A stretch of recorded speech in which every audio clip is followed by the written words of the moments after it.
Jerome Wade was 44 years old, and until that Tuesday afternoon in October, he believed his quiet, steady life was exactly what he had built it to be. He was a hospital facilities supervisor, the man who fixed things nobody upstairs noticed were broken.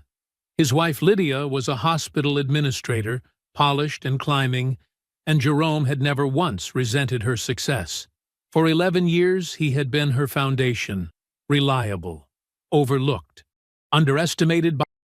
Jerome Wade was 44 years old, and until that Tuesday afternoon in October, he believed his quiet, steady life was exactly what he had built it to be. He was a hospital facilities supervisor, the man who fixed things nobody upstairs noticed were broken. His wife Lydia was a hospital administrator, polished and climbing, and Jerome had never once resented her success. For 11 years he had been her foundation, reliable, overlooked, underestimated by everyone, including her. That afternoon, Jerome checked his phone on his lunch break and matched all 7 numbers on a lottery ticket he had bought every Tuesday for 12 years. $50 million. His very first thought was her face. So he ran across that hospital to show her. He reached her office. The door was partially open. He raised his hand to knock. And then he heard it. His wife's voice, breathless, unmistakable. And a man answering her. Jerome lowered his hand. He did not open that door. He turned around, walked back down the hall, and drove home in complete silence. $50 million in his chest, and a decision forming that Lydia never saw coming. She had no idea what she had just lost. Before we jump into the story, comment where in the world you are watching from, and subscribe, because tomorrow's story is one you need to hear. The fluorescent light had been flickering for exactly 7 days. Jerome Wade watched it from his usual spot in the basement mechanical room, sandwich balanced on his knee, counting the irregular pulses. 1, 2, pause, 3, 4, pause, like a broken heartbeat. No one from administration had mentioned it yet, which didn't surprise him. People upstairs rarely notice things until they stopped working completely. He took another bite of his turkey and Swiss, methodically chewing while studying the light fixture. The basement mechanical room wasn't much. Concrete walls, pipes running along the ceiling like metal veins, the steady hum of machinery. But it had been his lunch spot for the past 11 years. Something about the solitude felt right. Down here, he could think. His radio crackled. "Wade, you copy." It was Marcus from his crew. "Go ahead," Jerome responded, his voice carrying the same steady calm it always did. "Got a backed-up sink in the East Wing cafeteria. Nothing urgent. I'll handle it after lunch. Tell them 30 minutes. Copy that, boss." Jerome stood, brushing crumbs from his Navy maintenance uniform. The flickering light caught his attention again. He could fix it now. It would take less than 10 minutes. But technically, it wasn't on today's work order. Nobody had complained. Still, the irregular pattern nagged at him. With a quiet sigh, he retrieved his tools and stepladder. Some things you did because they needed doing, not because anyone asked. That had always been his way. As he worked, his thoughts drifted to Lydia. 8 months into her new position as Director of Administrative Operations, and sometimes it felt like they were speaking different languages. The promotion had changed things, not dramatically, but in small ways that added up. Fewer shared dinners, less conversation, more nights when she worked late, coming home after he was already in bed. He understood pressure. He did. But lately, it felt like more than that. The ballast needed replacing. Jerome's hands moved with practiced efficiency, muscle memory from countless similar repairs. He thought about this morning, Lydia rushing out the door, travel mug in hand, barely a goodbye. He told himself it was temporary, just until she settled into the new role. They'd find their rhythm again. The light hummed to life, steady and clear. Jerome allowed himself a small smile of satisfaction as he packed up his tools. He checked his watch. Still 15 minutes left in his lunch break. Enough time to check the lottery numbers from last night's drawing. It was his Tuesday ritual. Same 7 numbers every week for the past 12 years. His mother's birthday. His and Lydia's anniversary date, the year Detroit won the championship. He pulled out his phone, navigating to the lottery website with familiar taps. The numbers appeared on screen. 07, 13, 19, 24, 31, 42, 55. Jerome stared at the screen, blinked, checked his ticket, looked back at the screen. All 7 numbers matched. The basement seemed to tilt slightly. He gripped the edge of his stepladder, steadying himself. The Michigan Mega Jackpot. $50 million. After taxes and taking the lump sum. About $28.4 million. His first coherent thought wasn't about the money. It was Lydia's face. He could picture it so clearly. The way her eyes would widen, that surprised laugh she used to have. When was the last time he'd surprised her? Really surprised her? With hands that were surprisingly steady, Jerome called the lottery commission. The woman who answered was professional, efficient. She verified his numbers, confirmed the win, advised him he had 180 days to claim, suggested he seek legal counsel before going public. Jerome thanked her politely, ended the call, sat in perfect stillness beneath the now steady light. He should wait. Should talk to a lawyer first. Should make a plan. But something in him couldn't wait. He needed to see Lydia's face.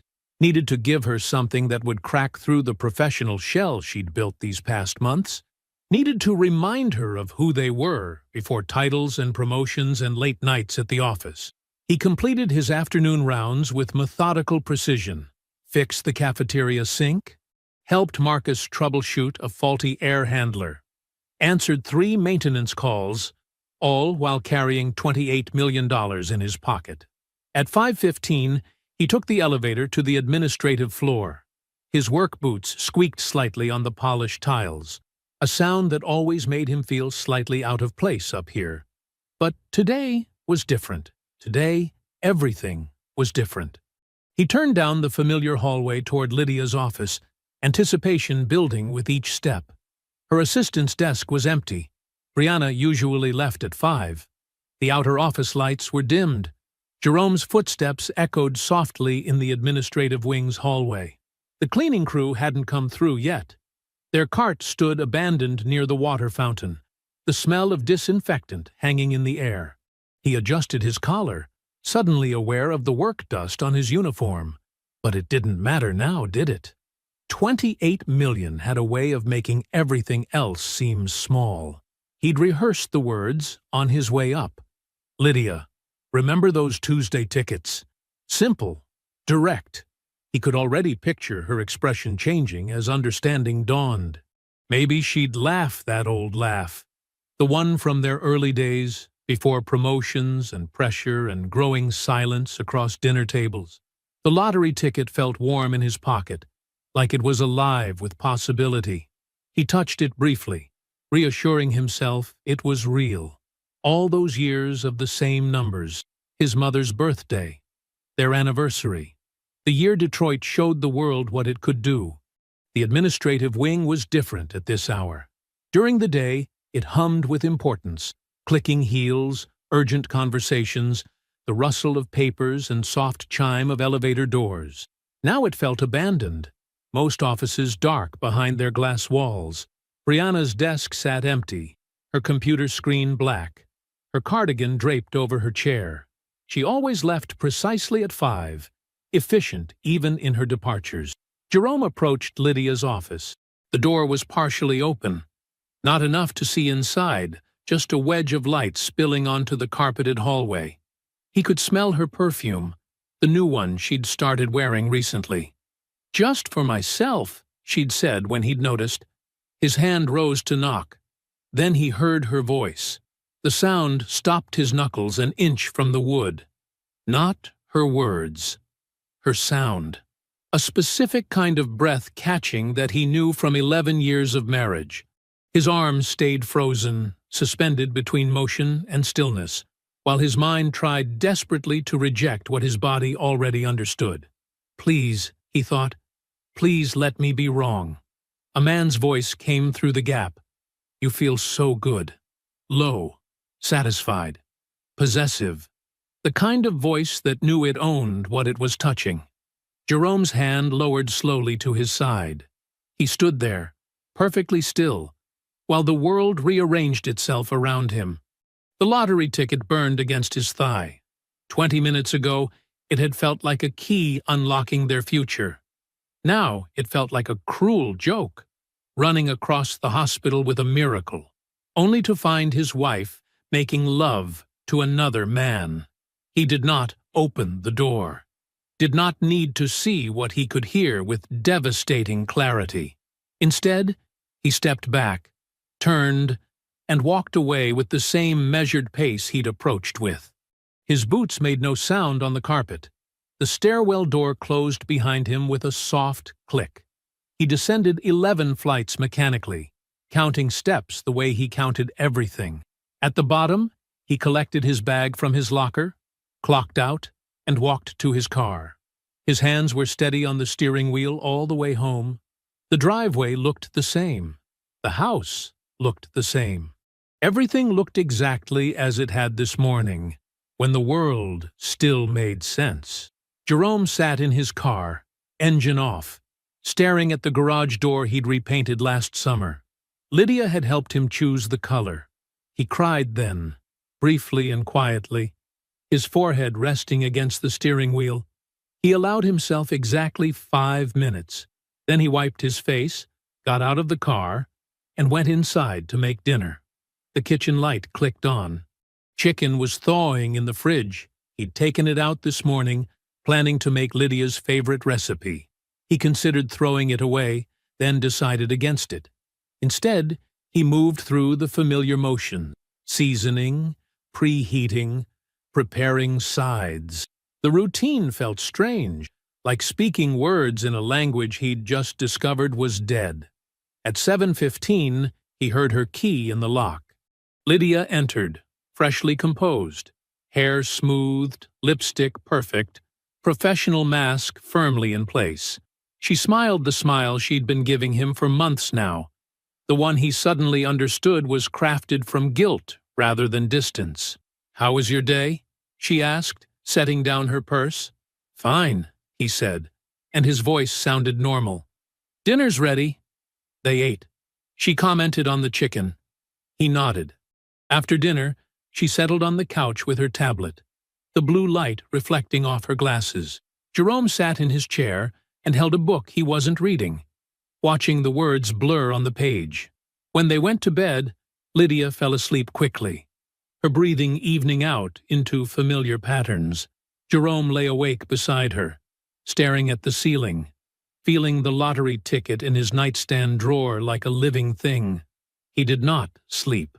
In the darkness of their bedroom, Jerome listened to Lydia's steady breathing beside him.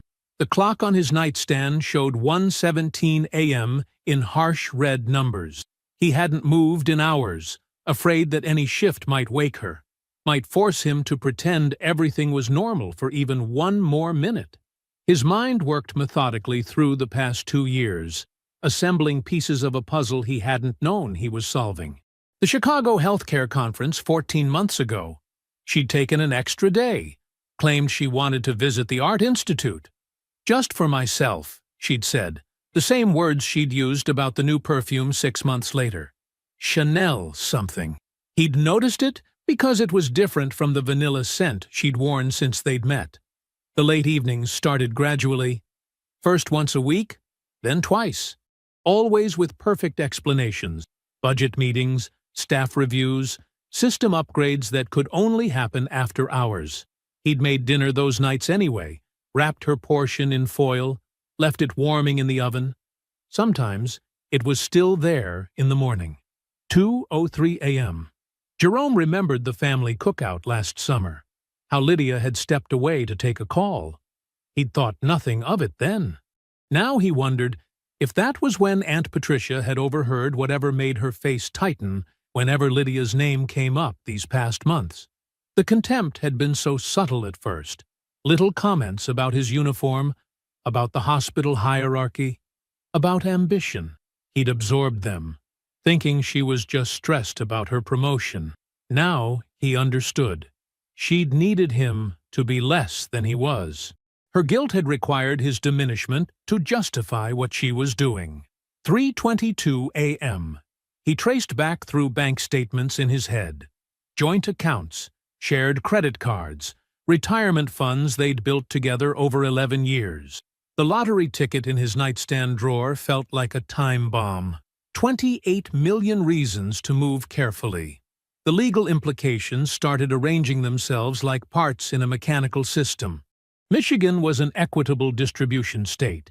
He remembered that from when his cousin got divorced. Without proper protection, without documentation, without a clear strategy. 4:48 a.m. Two decisions crystallized with absolute clarity. He would not confront Lydia yet, and he would not claim that ticket while she was still legally his wife. He needed a lawyer. He needed someone who understood both family and strategy. He needed Aunt Patricia. Jerome reached for his phone, moving slowly to avoid disturbing Lydia. He typed 3 words, "I need you." 11 minutes later, he counted them. His phone vibrated. He slipped out of bed and into the hallway before answering. "Jerome?" Patricia's voice was alert despite the hour. "What's wrong?" He told her everything. The lottery numbers, the walk to Lydia's office, what he heard through the door, the dinner he made afterward. His voice stayed steady, factual, like reporting a maintenance issue. Patricia listened without interrupting. When he finished, she was quiet for a long moment. Then, "How much did you win?" 28.4 million, after taxes." Another pause. When Patricia spoke again, her voice had the precise tone he remembered from childhood emergencies. Calm, clear, brooking no argument. "Listen to me very carefully. Don't touch that money. Don't say one word to her. Meet me at 8 a.m. I know a law firm. Do you understand me?" "Yes, ma'am." "Good boy. Now get some sleep." Jerome didn't sleep. He showered at 5:30, before Lydia's alarm. The water pressure was low, something he'd been meaning to fix. The normalcy of noticing it almost broke him. He left for work early, the same time he always did. The hospital's morning shift was starting. Nurses ending their nights, doctors beginning their rounds, custodial staff finishing up. Jerome nodded to familiar faces, his expression giving away nothing. In the maintenance office, he reviewed work orders, assigned tasks to his crew, and began his own rounds. Check the boiler pressure, test the backup generators, replace fluorescent tubes in the pediatric wing. His hands remained steady, his movements efficient. No one looking at him would have known he was carrying $28 million and the wreckage of his marriage inside his chest. He was just Jerome Wade, facilities supervisor, doing his job, the same way he had every morning for 11 years, just another Tuesday, except for everything. Jerome pulled into the parking lot of Aldridge & Bow at 7:55 a.m. The building was red brick, 3 stories tall, with brass letters mounted above the entrance. Aunt Patricia was already waiting, her silver Camry parked in the visitors section. She stepped out as he approached, wearing the navy suit she'd worn to his wedding. "You look tired," she said, pulling him into a brief hug. "Didn't sleep." "Wouldn't expect you to." She straightened his collar, a habit from when he was young. "Ready?" The lobby was quiet, walls lined with legal texts and framed credentials. A young receptionist directed them to the 3rd floor. Raymond Aldridge's office had a view of downtown Detroit, though the blinds were partially drawn against the morning sun. Aldridge himself stood as they entered, tall, trim, with gray at his temples, and reading glasses hanging from his neck on a chain. His handshake was firm, assessing. "Mrs. Wade, Mr. Wade, please, sit." "Just Mr. Wade," Jerome said quietly. "That's why we're here." Aldridge nodded once, retrieving a legal pad. "Tell me everything." Jerome did, his voice steady. The lottery ticket, the office door, the distance that suddenly made sense. Aldridge took notes, his expression neutral. When Jerome finished, the lawyer removed his glasses and placed them carefully on his desk. "Michigan is an equitable distribution state," he began. "In a typical divorce, marital assets are divided based on multiple factors: length of marriage, contributions of each spouse, fault if proven. Lottery winnings obtained during marriage are generally considered marital property." Jerome felt something tighten in his chest. Aldridge held up one finger. "However, if the funds are kept completely separate, never commingled with marital assets, and if we can establish that the marriage was effectively over when you won, we have grounds to protect those funds. But we need documentation, evidence of the affair, timeline of marital breakdown, proof that this wasn't just a momentary indiscretion, but a sustained betrayal." "How long?" Jerome asked. "To build the case properly? 60 days minimum. We gather evidence, establish pattern, document everything, then we file." Aldridge leaned forward. "Can you be patient that long?" Jerome thought of 11 years of Tuesday tickets, of dinners left warming in the oven, of fixing things nobody noticed needed fixing. "I've been patient my whole life. 60 days is nothing." Something like approval flickered across Aldridge's face. They spent the next hour discussing retainer fees, documentation requirements, and strategic timing. Jerome signed the engagement letter. He did not sign anything related to the lottery. After leaving Aldridge's office, Jerome drove to Comerica Bank and opened a new individual account. The teller was efficient, professional. Just another Tuesday transaction. No one knew he would soon be transferring millions through this simple checking account. Aunt Patricia insisted on lunch afterward. They found a quiet booth at a diner they'd gone to when Jerome was young. She waited until their coffee arrived before speaking. "There's something I need to tell you," she said, stirring cream into her cup. "Something I should have told you months ago." Jerome set his coffee down. Waited. "At the family cookout last summer. July. You remember?" He nodded. "Lydia took a phone call. Stepped away from the grill area. I was sitting behind the garage, reading. She didn't see me." Patricia's hands tightened around her cup. "I heard her say, clear as day, 'I can't talk right now. I'm with his family.' Not the family, or Jerome's family, his family. Like we were something separate from her." Jerome felt the timeline in his head shift again. 10 months. At least 10 months. I told myself I must have misheard. That maybe she was talking about work, or... Patricia shook her head. "I've been carrying that. I should have said something then. I'm sorry, Jerome." He reached across the table, covered her hand with his. "Not your fault, Aunt Pat. Still, you deserve to know." "I know now." He squeezed her hand once, then let go. "That's what matters." That evening, Jerome cooked chicken and rice, the same meal he'd made 100 times before. Lydia sat across from him, talking about her day, about office politics, about plans for the weekend. He watched her speak, really looked at her, and saw what he hadn't let himself see for months: the careful performance of normalcy. The way she filled silence with words that meant nothing. 10 months, maybe more. He passed her the salt when she asked, answered her questions about work, cleaned the kitchen afterward, said nothing about Aldridge and Beau, about Patricia's revelation, about the new bank account, about any of it.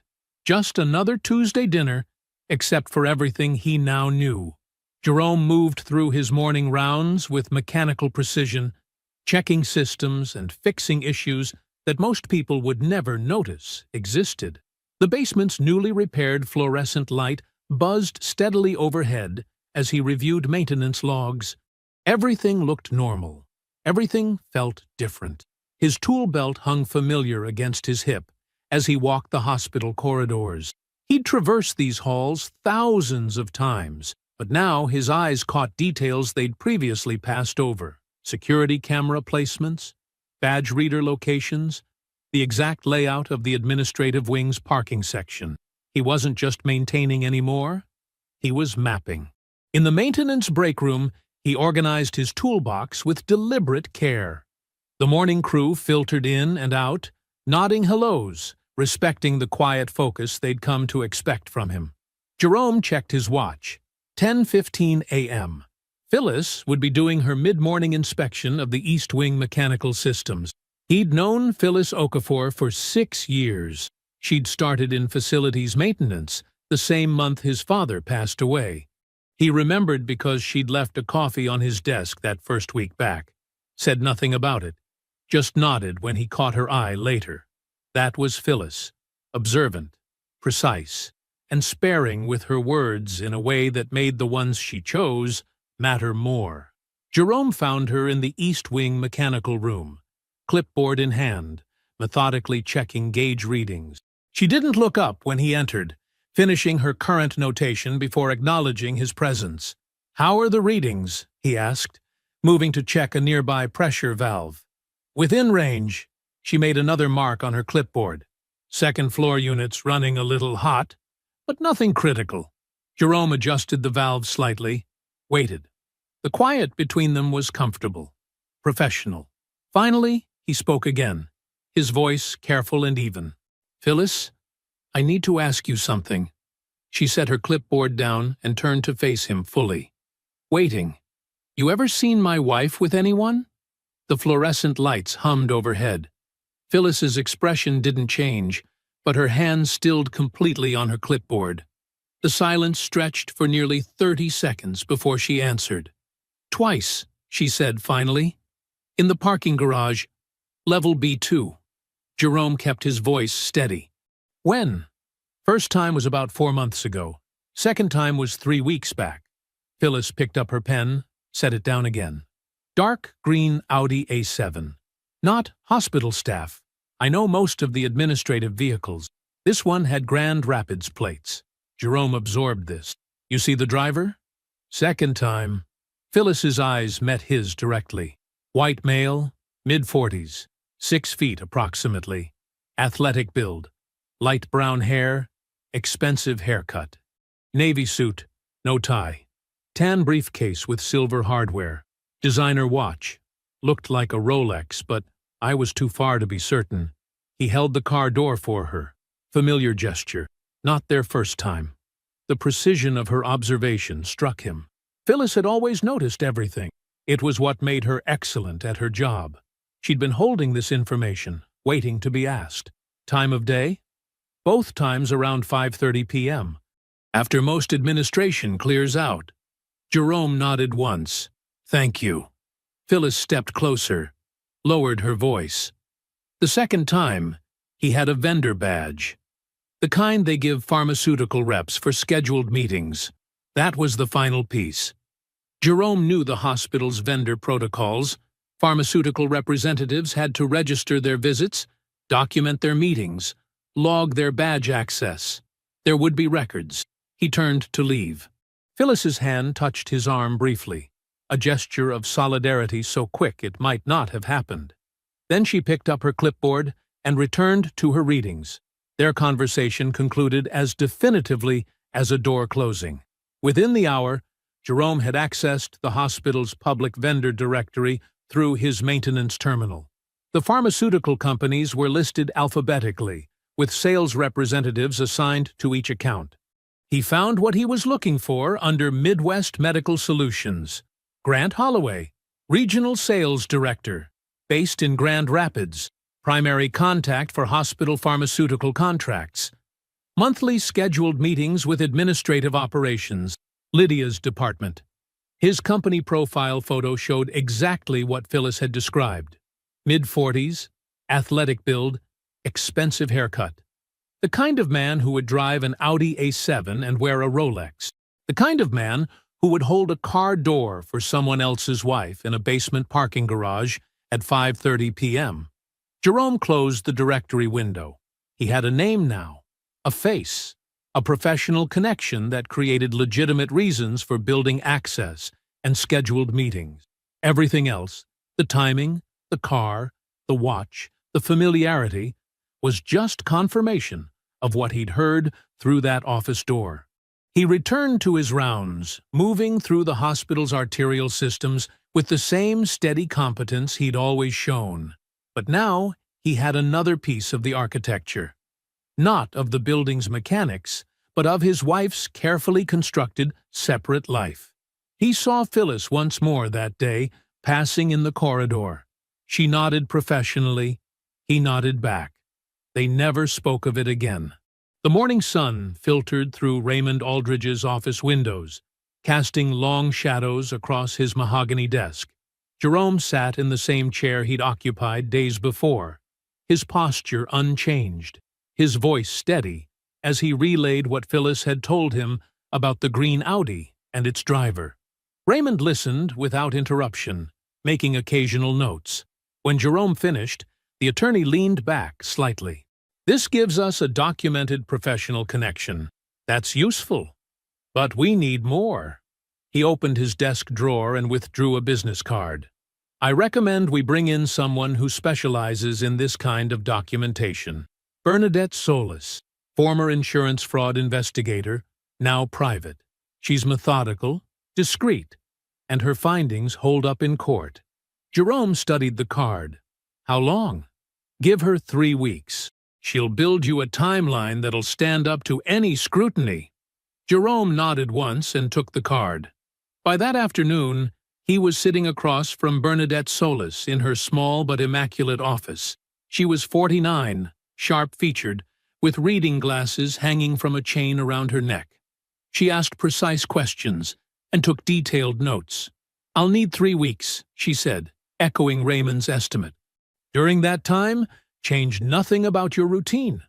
Perfect normalcy is your best coverage." Jerome understood. For the next 3 weeks, he maintained exactly that. Perfect normalcy. He came home at his usual time. He asked about Lydia's day. He noticed when she mentioned being tired and offered to cook. He even fixed the loose cabinet hinge she'd complained about 2 months ago, the one that creaked whenever she reached for her coffee mug. Lydia noticed the hinge repair, commented on it over dinner. "You finally fixed it.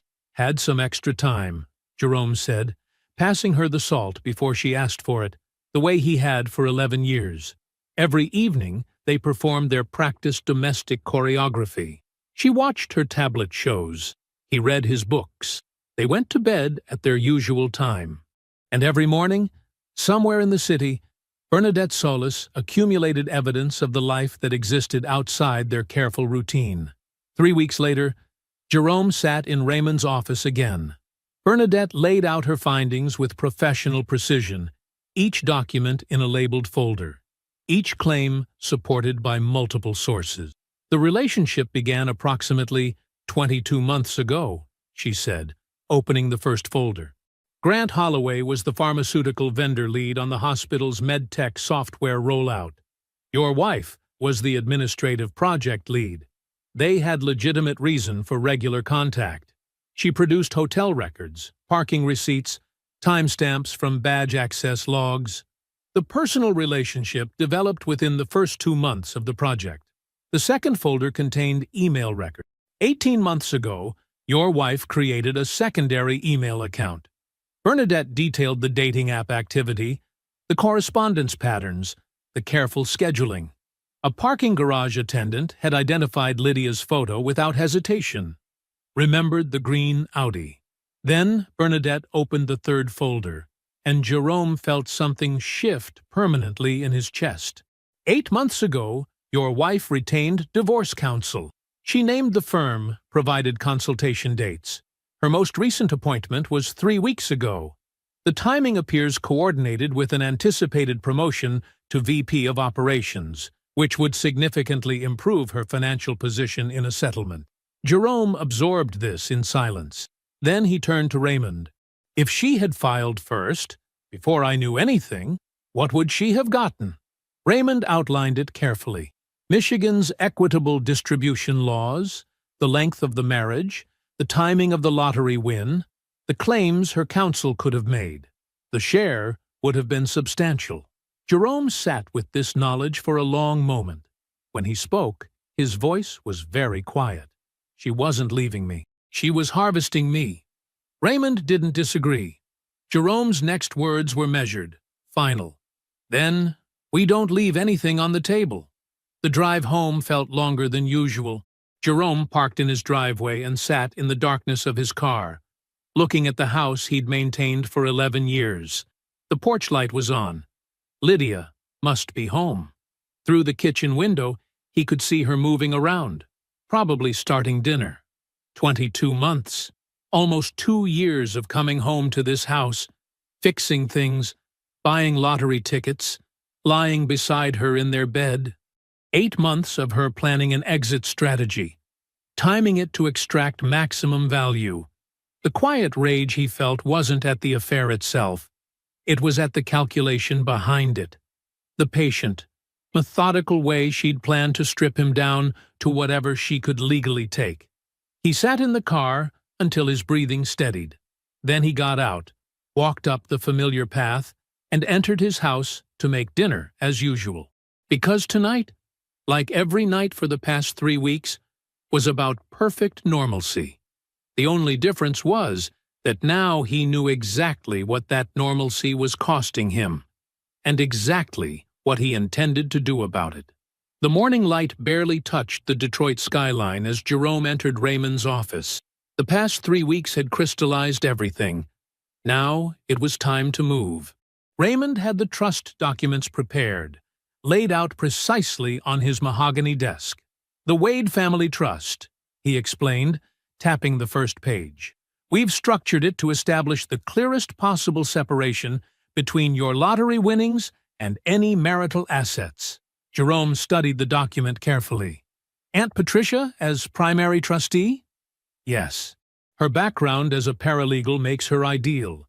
She understands the legal implications, and her testimony about the cookout phone call helps establish the timeline of marital breakdown. We've also listed your brother Dion as secondary trustee." Jerome nodded. Dion had always been his most reliable support, even if they didn't talk as much as they should. His brother ran a small contracting business, struggling to keep crews working through Detroit's unpredictable construction seasons. "Once we file these papers," Raymond continued, "the Lottery Commission will process the claim through the trust. The funds will never touch any account connected to you and Lydia jointly. That's crucial." Jerome signed where indicated, his signature as steady as always. Raymond had already coordinated with the Lottery Commission. They would process everything within 48 hours. The money would exist entirely separate from the life Lydia thought she was managing. That afternoon, Jerome drove to Dion's work site, a small renovation job on the east side. His younger brother was supervising 2 workers, his truck parked at an angle that screamed temporary workspace. No permanent office, no real base of operations. "Need a minute?" Jerome said when Dion looked up. They walked to the truck, out of earshot. Jerome told him everything, the lottery win, the affair, the trust, all of it. Dion listened without interruption, his face going through a rapid sequence of emotions before settling into something solid. 30 seconds passed in silence. Then, "Tell me what you need."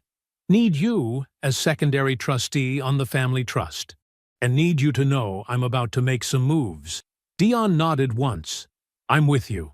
Jerome had already identified the property, a small commercial building in a developing area, perfect for a contracting business to operate from. The trust purchased it in cash 3 days later. When Jerome handed Dion the keys, his brother's hands shook slightly. "This is yours to build from," Jerome said simply. Life at home continued its careful choreography. Jerome fixed things, cooked meals, maintained his shifts at the hospital. Lydia moved through their shared spaces with practiced ease, unaware that everything had shifted beneath the surface. Then came Saturday morning. Jerome was loading the dishwasher, a task he'd performed thousands of times in exactly the same way, when Lydia entered the kitchen. Her posture suggested she'd rehearsed this. "That's not how those bowls should go," she said, her voice carrying a practiced edge. Jerome continued loading, saying nothing. "This is exactly the problem," she continued. "We never go anywhere. We never do anything. You're content just existing here." Jerome straightened up slowly, studying her. He could see it now. The way she was building toward something, laying groundwork she thought he couldn't recognize. "Jerome," she said, her voice softening into something that would have felt genuine 3 months ago. "I just don't think we want the same things anymore. I think we've grown apart." The words hung in the kitchen air. Jerome felt something settle into place. Not anger, not grief, but a pure, crystalline finality. She was finally making her move, trying to guide him toward the door she'd been preparing to open for 8 months. "Is there something specific you want to say to me, Lydia?" His voice was calm, steady. She faltered slightly, unprepared for direct confrontation. "No, I'm tired." Jerome nodded once. "Okay." He closed the dishwasher and walked toward the garage, his usual Saturday refuge. His phone vibrated in his pocket. Raymond's message was simple. "Documents are ready. Whenever you're ready." Jerome sat on his workbench, the phone heavy in his hand. 60 days of careful documentation. 60 days of maintaining perfect normalcy while building an unassailable legal position. 60 days of watching Lydia perform the role of his wife while planning to strip him down to whatever she could legally claim. He typed one word in response: "Tonight." Through the garage door, he could hear Lydia moving around the kitchen, probably feeling satisfied with how she'd managed the morning's conversation. She had no idea that her carefully planned exit strategy had just accelerated into something entirely beyond her control. Sunday morning arrived with a crisp October chill. Jerome woke early, moving through the house with practiced quiet, while Lydia slept. He picked up his phone and dialed Walter Chambers' number, knowing the retired postal worker would already be awake, probably reading his Sunday paper. "Walter? Good morning. Listen, I wanted to invite you and Gloria over for dinner tonight. Got something important to share with the family." There was warmth in Walter's voice. There always had been. "Everything all right, son? Just want everyone together. Around 6? After hanging up, Jerome called Dion and Patricia separately, keeping his voice low. Each conversation was brief, purposeful. When Lydia finally came downstairs, he was already preparing dinner ingredients. "My parents?" Lydia's confusion was evident. "Tonight? Thought it would be nice. Dion and Patricia are coming too." She studied him, trying to read something in his movements. "I have some work to catch up on." "It's important," Jerome said simply, continuing to chop vegetables. 6 o'clock.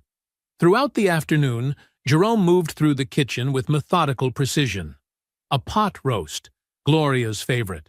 Fresh rolls, green beans with almonds, sweet potato pie cooling on the counter. The familiar rhythms of cooking settled him, gave his hands something to do, while his mind stayed focused on what was coming. Dion arrived first, carrying a bottle of wine.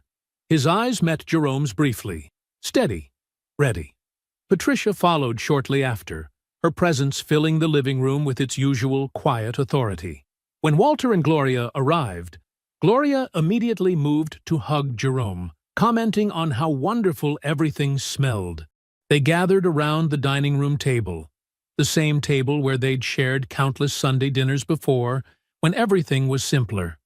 Jerome had set it carefully.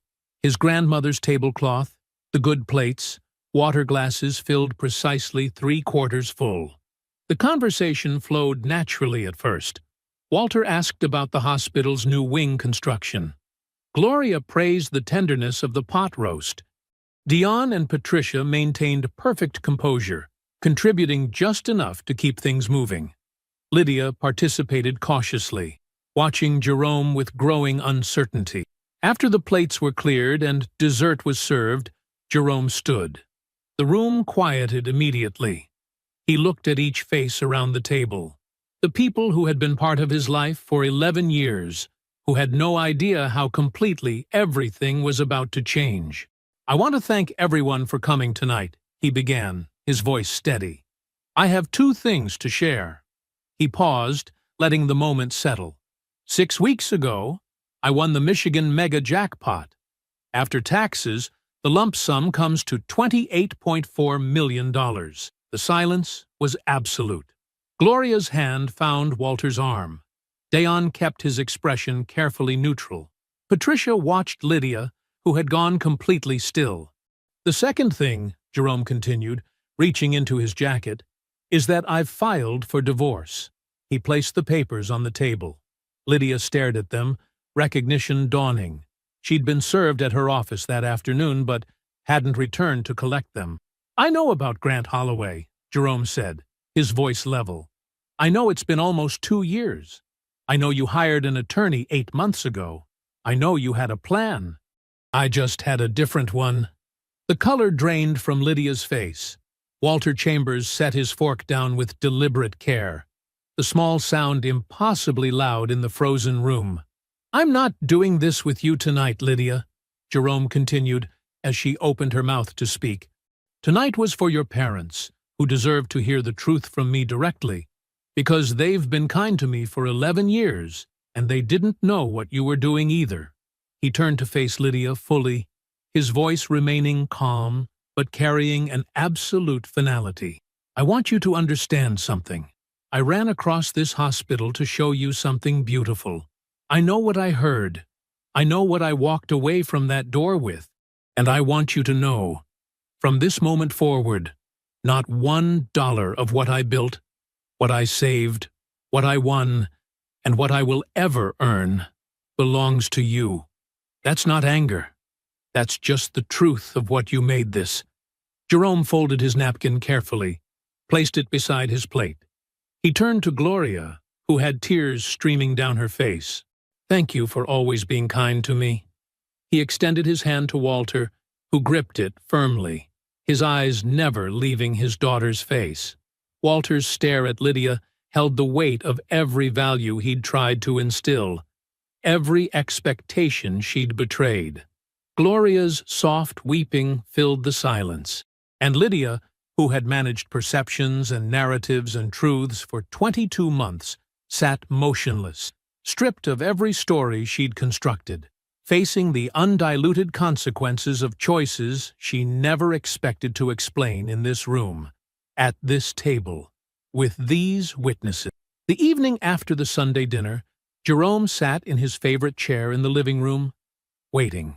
The house felt different now, every familiar surface holding the weight of what had been said at that dining room table, what could no longer be unsaid. When Lydia came down the stairs, she moved like someone approaching a witness stand. "Sit," Jerome said quietly. Not a command, just a statement. She sat on the couch across from him, her hands folded tightly in her lap. The polished professional facade she wore at work had cracked, revealing something raw and uncertain beneath. "I have 2 questions," Jerome said. "After that, Raymond's office handles everything." Lydia nodded, a small, jerky motion. "When did you stop believing in us?" The directness of the question seemed to catch her off guard. She opened her mouth, closed it, then tried again. 3 years ago," she said finally. Her voice was barely above a whisper. "Why didn't you just leave then?" "I didn't know how." She twisted her wedding ring, the one Jerome had saved for 6 months to buy. "Everything was so established. Our families, our routines, our life. I felt trapped by all the pieces of it." Jerome absorbed this, his face unchanged. "And was any of it real at the end?" Lydia's eyes filled with tears, the first genuine emotion he'd seen from her in months. "Grant made me feel like the version of myself I wanted to be. Ambitious, moving up, going places. And I made you feel safe," she whispered. "You made me feel safe. Until safe started feeling like settling." Jerome nodded slowly. "You could have just left, Lydia. That's all you had to do. Just leave. Tell me the truth and go. Instead, You made me live inside a lie for almost 2 years while you built your exit strategy. You let me keep fixing things, keep making dinner, keep believing, while you planned exactly how to take as much as you could when you were ready. He leaned forward slightly. The lottery ticket was mine. 12 years of Tuesday tickets. It was always mine. Just like this house was mine. My work, my maintenance, my repairs. You didn't build anything here except a strategy for taking half of it. Lydia started to speak, but Jerome held up his hand. Raymond Aldridge's office will be in touch with your attorney. That's all we have left to say to each other. He stood up and walked out of the room, leaving her alone on the couch with the ruins of 11 years surrounding her. The next morning, Raymond's call came early.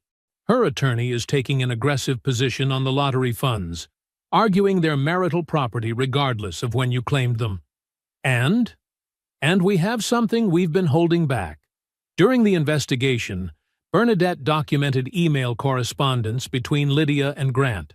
They explicitly discussed your finances, specifically strategies to ensure you received minimal assets in the divorce she was planning. Jerome sat very still, absorbing this final betrayal. Not just the affair, not just the secret attorney, but actively strategizing with her lover about how to leave Jerome with as little as possible. Use all of it, Jerome said quietly. Raymond deployed everything. The 22-month affair timeline, Lydia's pre-existing divorce attorney, the email correspondence proving conspiracy to minimize Jerome's assets, and the clean trust documentation showing the lottery funds were never commingled with marital property.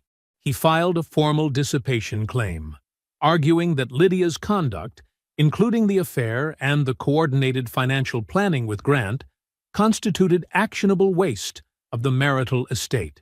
The documentation was comprehensive, irrefutable, and devastating. 48 hours passed in tense silence. Then Raymond called again. Lydia's attorney had advised her to settle. The terms were absolute. Lydia would receive nothing from the lottery, nothing from the house, nothing from 11 years of marital equity. She would walk away with only her personal accounts, her car, and her salary. She's signed, Raymond said simply. Jerome nodded, though Raymond couldn't see it. Thank you, he said, and hung up. A gentle October breeze swept across Jerome's new porch, carrying the crisp scent of fallen leaves. He sat in a handmade wooden chair, watching the neighborhood he'd grown up seeing only from bus windows and careful distance. The houses here had always represented something just out of reach, not mansions, but solid homes where people built lives with room to grow. Now, on a Tuesday afternoon, he belonged here, not because of the lottery, though that had opened the door, but because he'd finally learned to value what he'd always been worth. He checked his watch out of habit, remembering all those Tuesday lunch breaks. For 12 years, he'd bought his ticket like clockwork, finding something private and hopeful in that small ritual. Today, he felt no urge to continue the tradition. The ritual had served its purpose, not just in the winning, but in showing him exactly who he was when everything broke open. His phone buzzed. A text from Dion, with photos of their newest work truck. Pristine white, with Wade contracting, in bold letters along the side. The fourth in their fleet. Jerome smiled, remembering how his brother's hands had shaken when they'd signed the lease on their building 8 months ago. Now they ran 2 full crews, with Dion managing operations and actually paying himself a real salary for the first time in his contracting career. Another message came through, this one from Aunt Patricia, showing him the final confirmation for her March flights to Ghana. She'd talked about visiting the coast there since Jerome was a kid, always putting it off because something else needed fixing. Someone else needed help. The photo showed her beaming, holding up her passport. Some dreams, Jerome had learned, just needed the right moment to bloom. He set his phone down and looked at the scholarship announcement from his old high school. 3 students a year would get full rides to trade programs, Plumbing, electrical, HVAC, whatever path they chose. He'd insisted on keeping his name off it, letting it stand as simply the Trade Futures Fund. The first recipients would start next fall.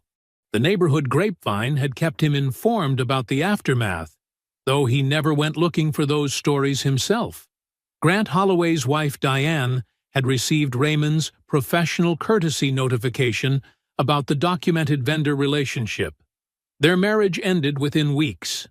Grant's company, facing liability concerns over the conflict of interest, didn't renew their hospital contract at the next cycle. Lydia remained in her director position, but the VP promotion she'd built her plans around evaporated during the HR review triggered by the vendor investigation. Her professional capital, so carefully accumulated, had turned to smoke. She still walked those administrative hallways, but the trajectory she'd betrayed everything for had stalled permanently. Jerome stood up and walked inside to his garage workshop. Wood shavings covered the floor around his latest project, a coffee table in progress. His first completed piece stood in the living room, a dining table that had taken 6 weeks to build. It wasn't perfect. The joints showed his learning curve, and one corner sat ever so slightly higher than the others. But it was entirely his, built by his hands with no one else's approval needed. He ran his fingers along the edge of the coffee table he was working on, feeling the spots that still needed smoothing. Woodworking had found him gradually over the past year. Something about the patience of it, the way wood told you exactly what it was and wasn't willing to be. His phone buzzed again. Renee, asking if he was still up for dinner tomorrow. They'd met through a neighborhood association meeting 3 months ago. She ran a small bookkeeping business and had laughed genuinely at his dry observation about the treasurer's report. She thought he was funny, which still surprised him sometimes. They were taking things slowly, carefully, with the wisdom of people who knew both the value and the cost of building something real. Jerome traced a knot in the wood, feeling its natural interruption of the grain. He'd spent 44 years being the man who fixed things quietly and expected nothing back. That hadn't been wrong, exactly, but he'd learned something essential.